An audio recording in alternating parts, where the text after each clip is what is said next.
let's talk about this film. Wow. As I was watching this, I kept thinking back to movies that, I kind of grew up on, which they don't make anymore. You don't see Looking for Mr. Goodbar, Body Heat, Basic Instinct. Yeah, You don't see yeah. that Sure. kind of movie. What is it tricky to get a film like this made in this climate today? I don't know. I mean, I think audiences still love this shit. Like 50 Shades of Grey was one of the biggest movies of that year. Like, I think audiences are still perverts. We've just kind of changed our greenlighting sensibilities to be more tame. That, like, we're making more sanitized films because we think that that's what audiences want, and it's just not true. Like, I think also people are trying to make movies for the broadest possible audience, which means that you can't have much cursing in it because 14-year-olds are offended by that. Christians are offended by that. You can't have sex, you can't have violence for the same reason. And so PJ and I just wanted to do all of those to, turn it up to 11 and just do all three of those. And it works. It's a very entertaining film because of that, because it's been so absent from the American, diaspora. Yeah. But yeah, to answer your question, yeah, if we had like gone pitching this thing around to studios, it never would have gotten made, like not even close. So I mean, we kind of had to do it the way we did, and I'm glad we did because we could do it the way it needed to be done. Well, and to be fair, this doesn't look like just a simple cheapy independent movie. It's a beautifully shot film. You two do an amazing job together. Jim, you've done a couple films on your own. PJ, how did you what was your position in creating and getting Jim to shine in this character and giving yourself the chance to kind of shine too? I mean, a lot of rehearsal. I mean, Yeah. we wrote it as the characters, a lot of it, which I think helped because we were able to direct ourselves from the beginning. I mean, that's why I think it was a no-brainer. We were going to co-direct this right from the start because we just built this from the ground up. And we were just directing each other, and we were so well rehearsed and had every scene kind of blocked out. So once you got on set, I mean, it was really just reiterating what we had done 1,000 times and recording it as a podcast, which we did with the script, which we do for all of our projects, which was super helpful. Just getting it down to the most minute detail, every little aspect to really make sure that it comes through in the final product. And yeah, it was just really well thought out ahead of time. Well, Jim, working with someone as a director, how did that give you a little bit of freedom to kind of explore the character as an actor a little more?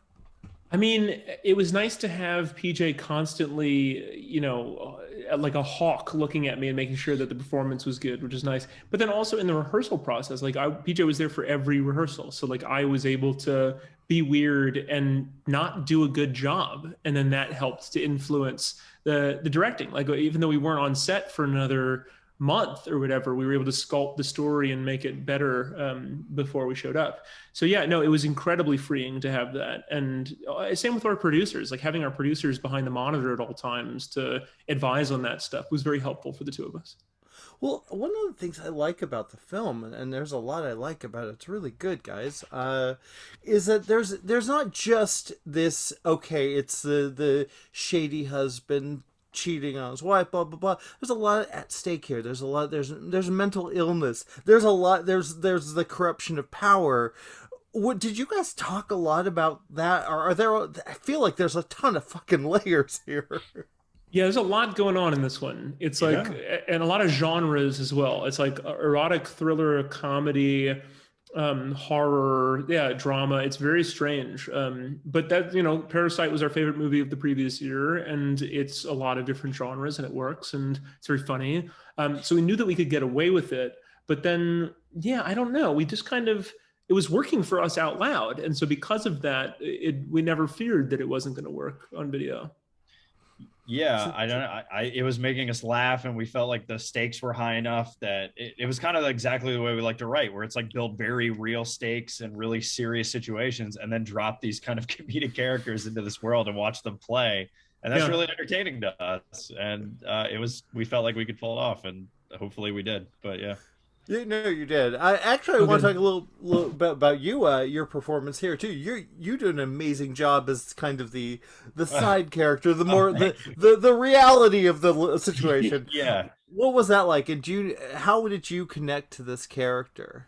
Yeah, I think it was important to kind of have my character be kind of more of the voice of the audience. I mean, what Jordan is going through is so insane. I mean, the fact that he's going through with his letter service and going down the rabbit hole of this crazy world in Los Angeles with everyone getting these letters, I think the audience needed me to kind of connect them in a comedic way to be like, yo, dude, this is nuts. Like, because which is it's funny to Yeah. kind of call it out about how crazy all of the situation is, and I'll also kind of be the oracle of like doing the Yeah. research and actually being somewhat of a competent agent who is actually able to get to the bottom of this and help his maybe less competent, bombastic partner Jordan.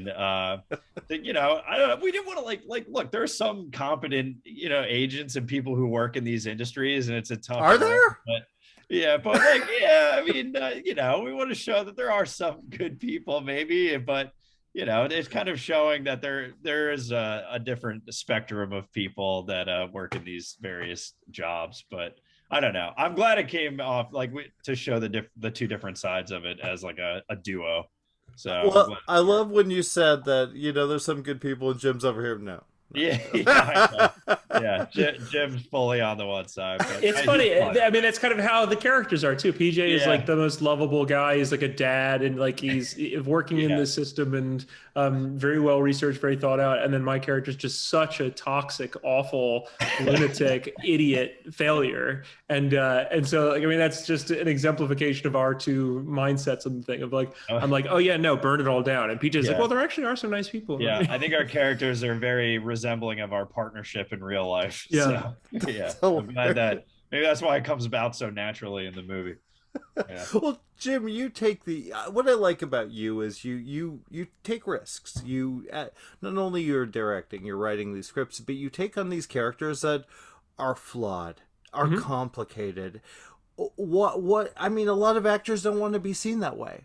What is it that appeal to you? It's so much more interesting. I mean, it's so much more interesting. And I feel like most actors never get that opportunity because nobody writes that way. Like, I think people feel like you kind of have to show somebody with a heart of gold and that they're not these complicated figures. Like, I was watching Halloween Kills, and like every character in that film is just like a weird person. Like, it's a real person. It's like, the couple that's like flying the drone in the living room is also the couple that's having Beaujolais Nouveau. And it's like, this is so like everybody is so their own thing and they're fighting their own wars. And like, I find that to be so much more interesting. It's more of a lived in character. And it's just because of the nature of the film industry and how dumb the studios think audiences are. They feel like they can't have any subtlety to the characters. And so because of that, we get these scripts that are lame. Well, I do have to. I'm gonna have to say this. I loved Halloween Kills, and I was at the Beyond Fest screening, and cool. when you showed up, people were like, oh yes, shit. That was cool, dude. Yeah, man. You were in a Halloween movie. How fucking cool is that? Yeah, got to meet Michael Myers, man. Got to meet the whole team. Got to meet everybody that's played Michael Myers in the past. It was a dream come true, man. Well, I know you're a huge horror fan too. I mean, that must have. I can't even imagine what that must have been like. My birthday is Halloween. My birthday was yesterday. I actually got to be in Wilmington in early October and shoot a Halloween movie and celebrate my birthday early. It was a dream. Oh my God! Well, happy belated birthday! Thank you so much. Now, let's get back a little bit because I know we're here for beta, and I want to talk about taking on what we're dealing with now. We're in a very tricky time. We're in the Me Too movement. We're kind of dealing with trying to figure out why we hate it. Everyone hates each other. Everyone's pissed off at each other. Yep. How important is a movie like this when we are in this situation, do you think? I mean, PJ and I address it a couple of times in the film. There's a moment when I go to Lake Arrowhead with my fiance, and I talk about this nightmare that I have where I'm surrounded by a crowd of people that I can't see, and they're all waiting for me to slip up, dying for me to fail so they can tar and feather me and drive me out of town. And he goes, I think about these people so much that I often forget what I really think, what I really like. And I think that's a modern problem that I think probably existed during Puritan New England, during the Scarlet Letter. And that's why we bring up the Scarlet Letter in the film a couple times. But but I don't know. I think the main problem is the one that Obama talks about when the interview came out.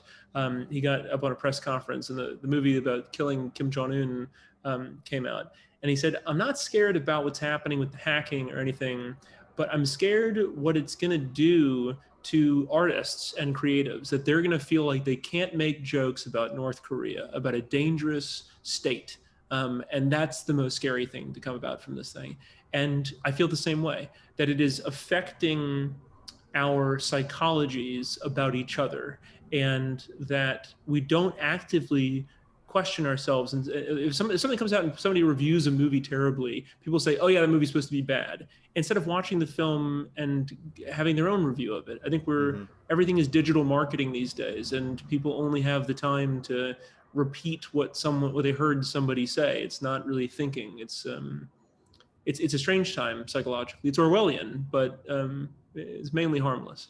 Yeah, being afraid to step out of line at all, because everything you do is on the internet and it doesn't go away. Consequences don't go away anymore. I mean, that's kind of one of my big then, like, there. And that's DJ scary. and I are good people. Like, most people are good people. Like, the people who are really scared about this are assholes. So, like, you don't have too much to worry about. Yeah, but you worry, like, something got misconstrued that I said in in an email, or like, you're constantly tiptoeing, and it's exhausting, just like trying to think of every little thing you did, and just because, but that's the reality of the world of the internet and that we live in now, and that's scary. I reread every email. I have to reread every email to make sure that I haven't said anything that might even come across as dickish or offensive or anything like that. It's or misconstrued. It's an interesting world.